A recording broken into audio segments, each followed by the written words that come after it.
마태복음 9장 35절에 나와 있는 것처럼 여러 도시와 마을들을 다니면서 가르칩니다. 말씀을 가르치고 그 다음에 천국 복음을 전파하고 모든 약한 것과 모든 병든 자들을 다 고치십니다. 그 중에 뭐냐면은 천국 복음을 전파한다 라고 말씀하고 있는 것을 보면은 예수님이 이 땅에 오시는 것은 하나님의 나라의 소식, 그걸 드러내는 겁니다. 그러니까 병을 고치고 또 귀신을 쫓아내고 약한 것을 회복시켜주는 그것이 사역에 들어있지만은 그보다는 더 중요한 것은 바로 천국의 소식, 즉 아버지의 뜻을, 아버지의 계획을 이 땅에 드러내는 것이다 는 겁니다.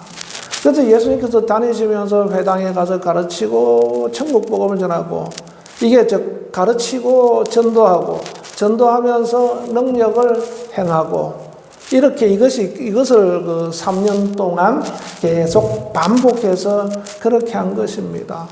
그래서 이 마을 끝나면 또 저 마을로 가고, 또 우리가 저기 가서 또 전도하자. 제자들 데리고 다니면서 또 이 마을 가서 전도하자.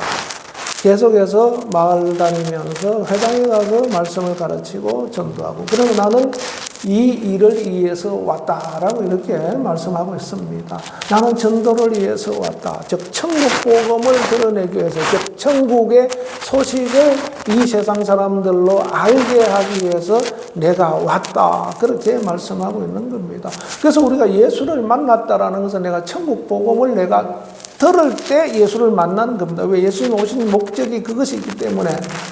그래서 우리는 교회를 다니고 신앙생활을 하는 것은 천국 복음을 통해서 하늘의 소식을 듣고 나니까, 내가 과거에는 죄인이었는데 이제 예수께서 오셔서 우리 죄를 위해 십자가에 죽으시고 우리 죄를 담당하심으로 우리가 구원을 받고 우리는 이제 하나님의 나라에 가게 됐다. 이걸 알게 되는 겁니다. 그 소식을 예수님께서 오셔서 전해주고, 그래서 너희는 나를 믿어야 된다라는, 나를 믿어라. 나를 믿는 게 뭐냐? 내가 너희가 흘린 이 피를 받아 먹어야 되고, 내가 너희에게 주는 이 살을 받아 먹는 자가 나를 믿는 것이다. 즉 예수님의 공로를 인정하고 믿어라 이 말입니다. 그런데 믿음은 추상적인 것이기 때문에 이 도대체 어떻게 믿어야 제대로 믿는 것인가? 어떻게 믿어야, 얼마만큼 믿어야 내 믿음이 충만한가, 충족한가? 그것은 내가 잘 알아야 내가. 우리 자신이 잘한다 이 말이면 내가 복음 전함을 듣고 그것에 대한 확신이 있어야 돼요. 확신. 예수님께서 내 죄를 위해 십자가에 못 박혀 죽으셨구나. 그래서 내 죄를 사셨구나라는 확신이 있어야 된다 이 말이에요. 확신. 그리고 나는 이제 살아서 새 사람이 되어서 하나님의 나라에 가는구나. 그래서 내 영혼이 있고 내 육체가 바깥에 있고, 이것을 분명한 확신을 가지고 알아야 되는 겁니다. 근데 확신이 없으면은 하나님의 나라에 대한 개념도 안 잡혀요. 복음에 대한 것도 전혀 이해가 안 됩니다. 왜? 확신이 없기 때문에. 그래서 우리는 복음에 대한 확신을 가져야 돼요. 예수님께서 그렇게 가르치니까 전혀 들어보지도 못하고 알지도 못한 내용을 말씀하니까, 천국에 대한 말씀을 하지. 이게 천국 복음이라고 말씀하지. 내 살을 받아 먹어야 너희가 살고 내 피를 받아 마셔야 산다. 나를 믿으면 너희들은 죽지 않고 산다. 그러니까 이게 도대체 무슨 말인가 알지를 못하는 겁니다. 그런데 우리는 그것을 믿을 때 그것을 알게 되는 거예요. 그래서 믿음이 성장했다, 내가 믿음이 성숙했다라는 그것을 더 깊이 확신하고 분명해지는 것을 스스로 경험하고 확신이 되어지는 겁니다. 우리가 주님 앞에 갈 때까지 확신을 계속 가지고 있어야 돼요. 나이가 들어서 흠이해도 내 영에는 완전히 각인되어 있고 내 마음에는 완전히 그것이 견고하게 자리를 잡고 있어야 됩니다. 그렇게 될 때 바로 예수님께서 우리에게 열어주신 복음의 소망, 이것이 흔들리지 않는다라고 말씀하고 있는 겁니다. 그래서 예수님은 왜 오셨는가? 나는 전도하러 왔다. 하늘의 소식을 전하러 왔다. 하늘의 소식은 뭐냐? 복음이다 이 말이야. 복음. 그래서 천국 복음을 내가 너희들에게 드러내기 위해서 왔다라고 말씀하고 있는 겁니다. 아멘. 예수님은 천국 복음을 드러내기 위해 오셨다. 천국 복음을 드러내서 너희가 이 땅에서 잘 먹고 잘 살고 모든 것이 형통하고 잘 이루어지고 그것이 아니라 너희는 영혼이 있는데 그 영혼이 바로 하나님의 나라 천국에 가야 되는 것을 그 길을 내가 제시하기 위해서 왔다라는 겁니다. 아멘. 그래서 우리가 이 천국 복음을 알면은 천국에 대해서 분명해져야 돼요. 그것을 뭐 나는 잘 설명도 못하고 그렇다 할지라도 천국이 있다라는 것에 대한 확신, 그것이 분명하게 있어야 되는 겁니다. 근데 이게 없으니까 어떻게 되느냐 하면은 이게 없으면은 그냥 내가 이 땅에서 그냥 선하게 살려고 하는 그것으로 자기 만족이 되는 겁니다. 근데 선하게 사는 것으로는 절대 만족할 수 없어요. 지난주 목요일날 은퇴하신 목사님이 만났는데 말씀하시는 게 뭐냐면은 참 후회가 된다 그래요. 후회가. 목회를 40년 이상 하고도 은퇴를 해서 은퇴한 지가 지금 이제 좀 됐으니까 후회가 된다는 거예요. 후회가. 마음이 후회가 돼. 왜 그러냐? 당신은 그 어려운 그 환경 속에 그분들은 이제 나이가 80 다 돼가고 하니까 이제 어려운 시절을 살아온 사람들입니다. 근데 그 목회 사역을 하면서 나름대로 애를 써서 했다 이 말입니다. 근데 지나고 보니까 그때는 그렇게 했는데 지나고 보니까 참 후회가 많다. 그러니까 우리 사람들은 세상을 볼 때 내가 아무리 완벽하게 살은 것 같아도 그 당시는 최선을 다해 사는 것 같아도 지나고 보면은 후회가 있을 수밖에 없어요. 사람이기 때문에. 그러니까 이 땅에서는 완벽한 것이 없습니다. 그러나 우리가 분명히 가지고 있어야 될 게 뭐냐 하면은 하나님의 나라에 대한 확신, 천국에 대한 확신을 가지고 있어야 되는 겁니다. 그것을 많은 사람들에게 영향을 주어서 많은 사람들의 천국의 확신을 갖게 했다면 그것으로 우리는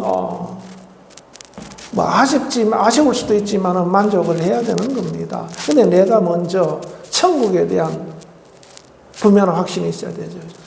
내가 나이가 들어서 보니까 그때 천국에 대한 확신을 좀 더 가질 걸. 그래서 소용이 없어요. 현재 내가 천국에 대한 확신을 가져야 된다. 그래서 나도 마찬가지로 전도를 통해 천국 복음을 듣고 내가 믿었고 확신을 가졌고 여기까지 온 겁니다.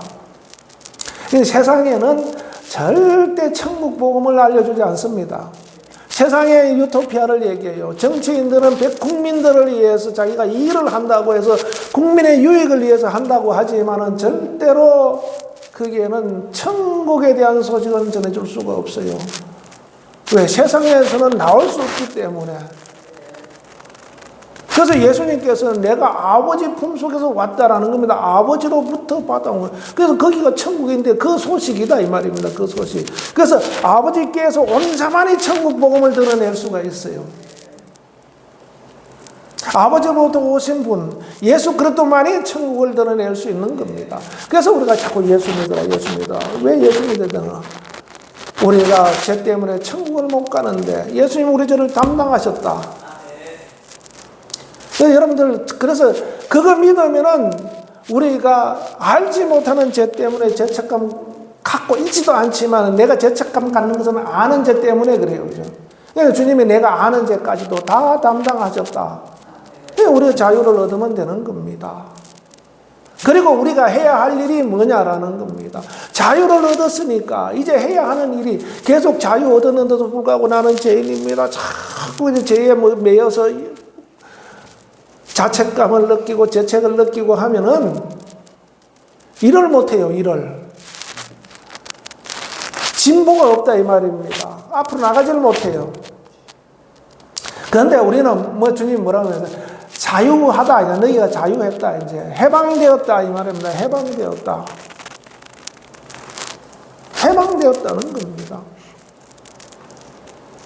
그러니까 해방된 우리가 왜 해방시켜 줬는가?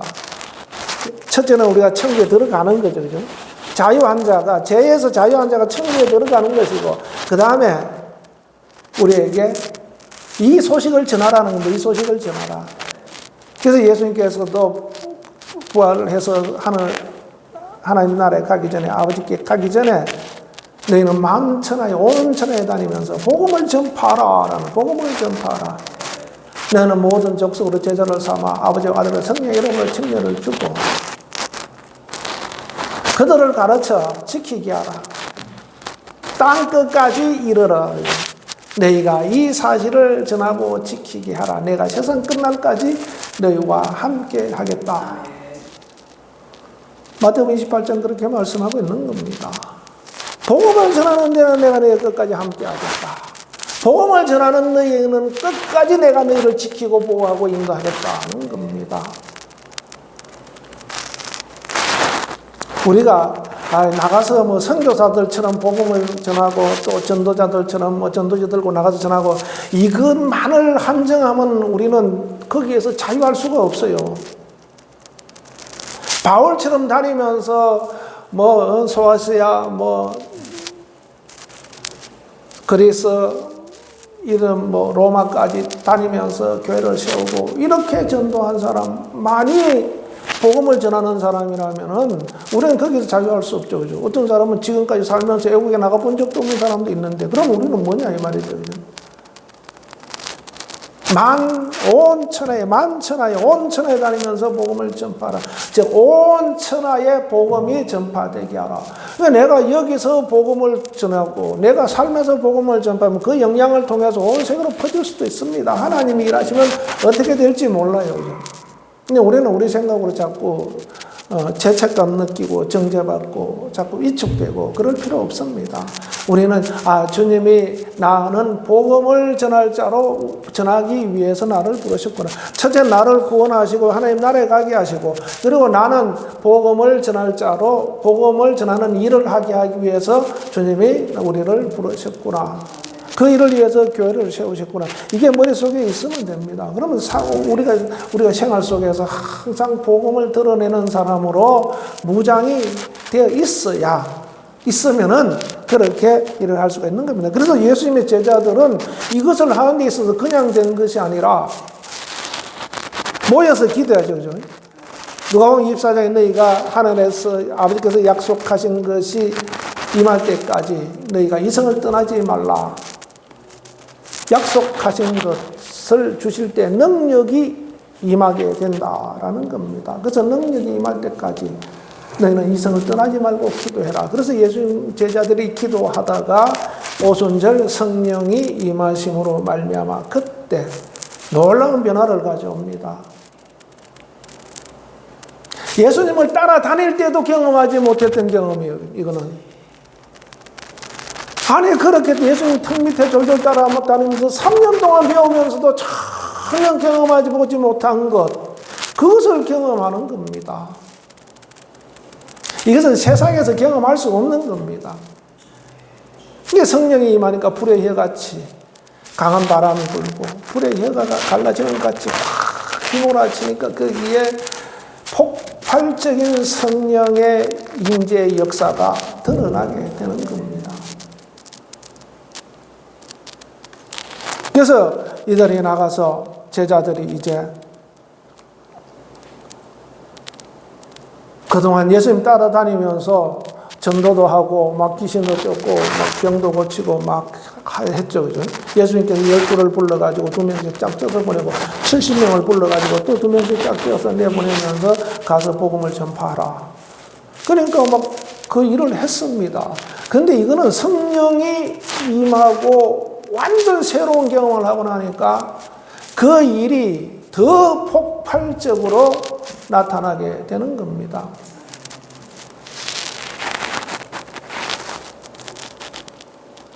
그래서 예수님께서 직접 그렇게 하셨고 예수님의 제자들도 성령이 임하니까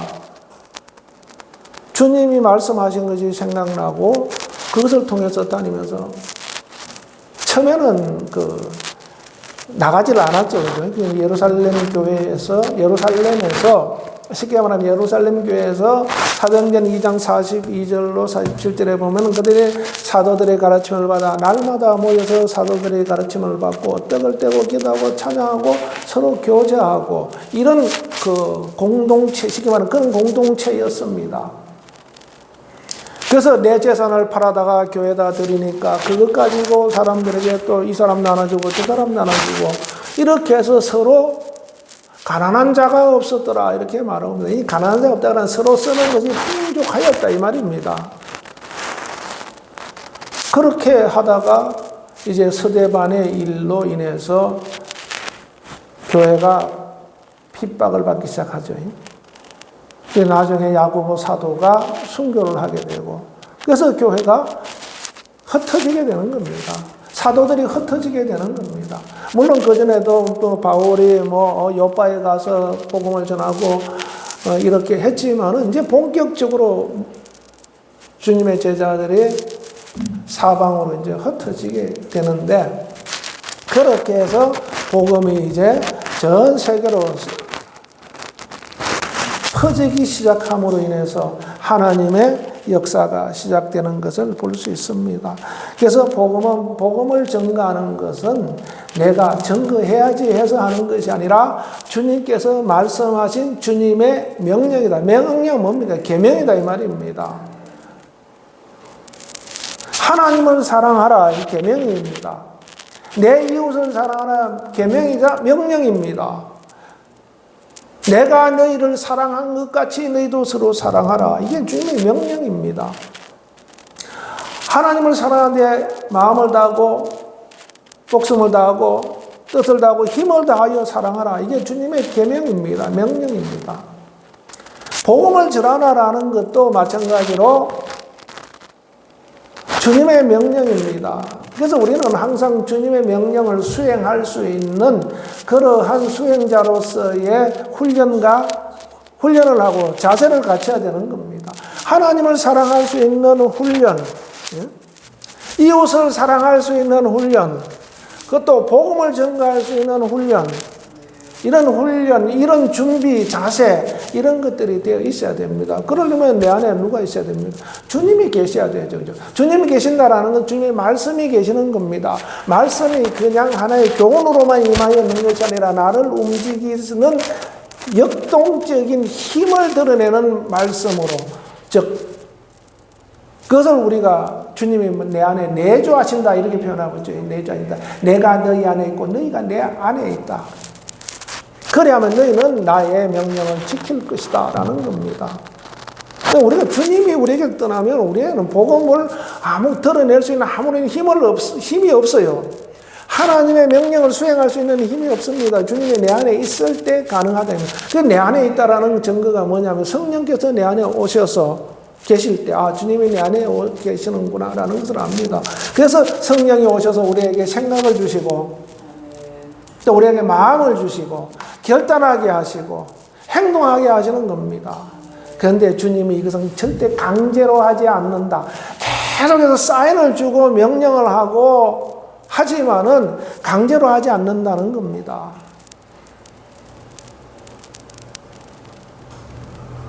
그래서 우리 인격을 존중하시는 겁니다. 존중해서 우리가 마음을 주었을 때 그것을 캐치하고 생각을 주었을 때 그것을 우리가 붙잡고 어떻게 할 것인가 고민하고 기도할 때 하나님께서 주님이 물론 길 다 아시죠, 그죠? 아시지만은 우리가 기도하고 준비하고 그렇게 만들어져 가고 무장되어 있을 때 가도록 하나하나 인도하시는 겁니다. 할렐루야. 그래서 우리도 먼저 자세가 뭐냐면 내가 주님의 말씀을 실천할 자다라는 겁니다. 주님의 말씀을 실천할 자다.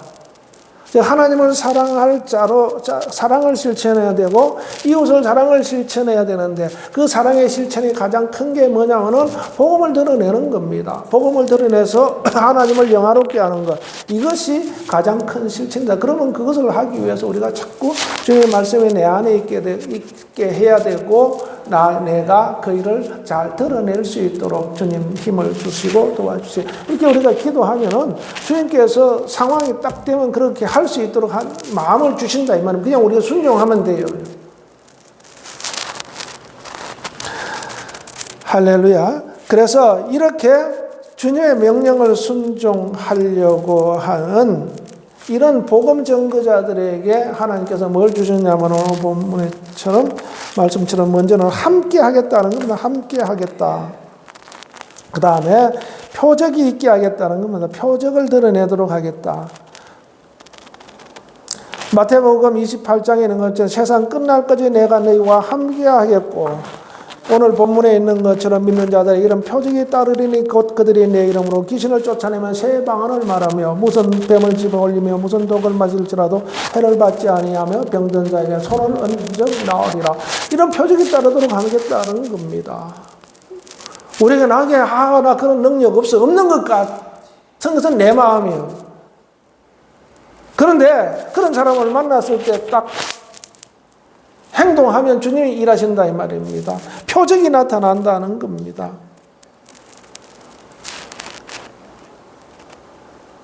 그래서 예수님께서 복음을 전가할 때 하나님께서 나사렛 예수에게 성령과 능력을 기름부터 부어주셨으니 저가 두루다니며 선한 일을 행하시고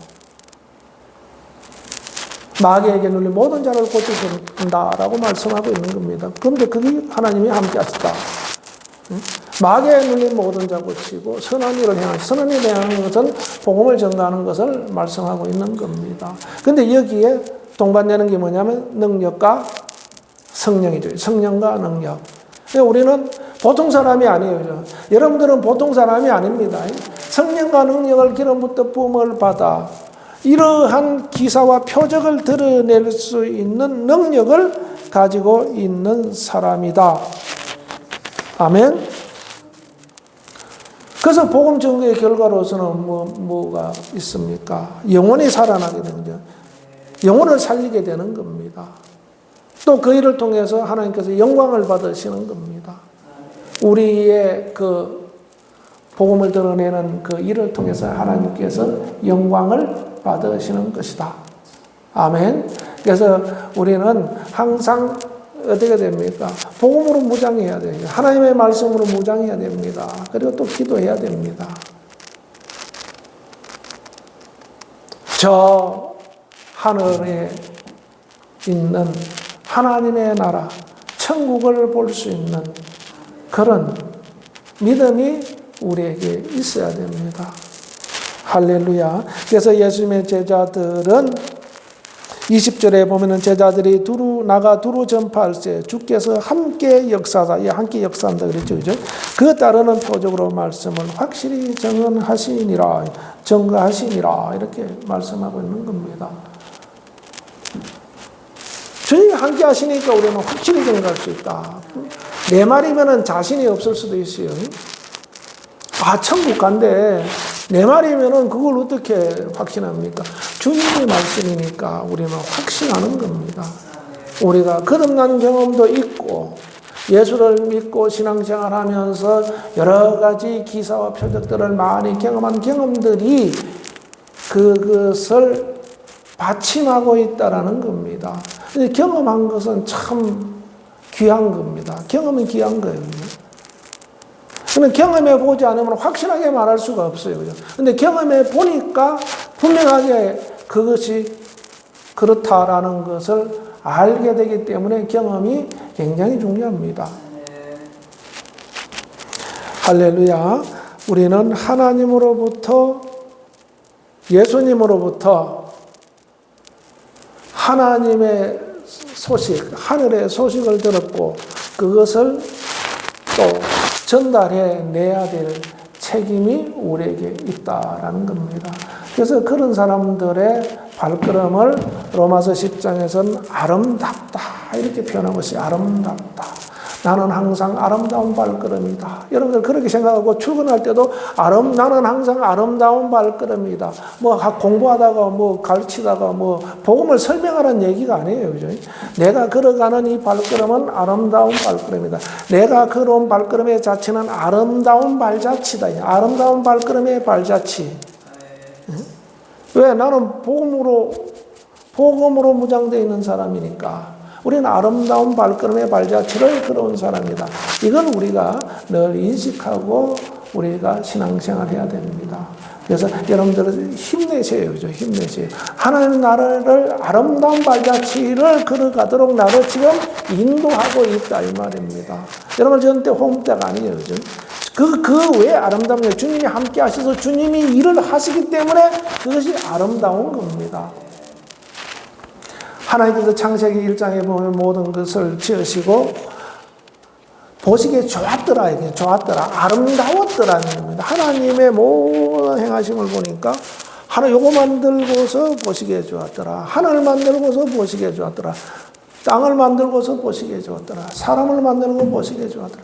아름다웠다. 이 말은 아름다웠다. 그러니까 우리가 하는 일은 하나님의 아름다움을 드러내는 일이다. 이 말입니다. 그래서 하나님의 아름다움을 드러내는 일에 동참하는 아름다운 발걸음을 걸어갈 수 있는 여러분들 되시길 여러분 축원합니다. 기도하겠습니다. 하나님 아버지 감사합니다. 우리가 참으로 하나님께서 명하신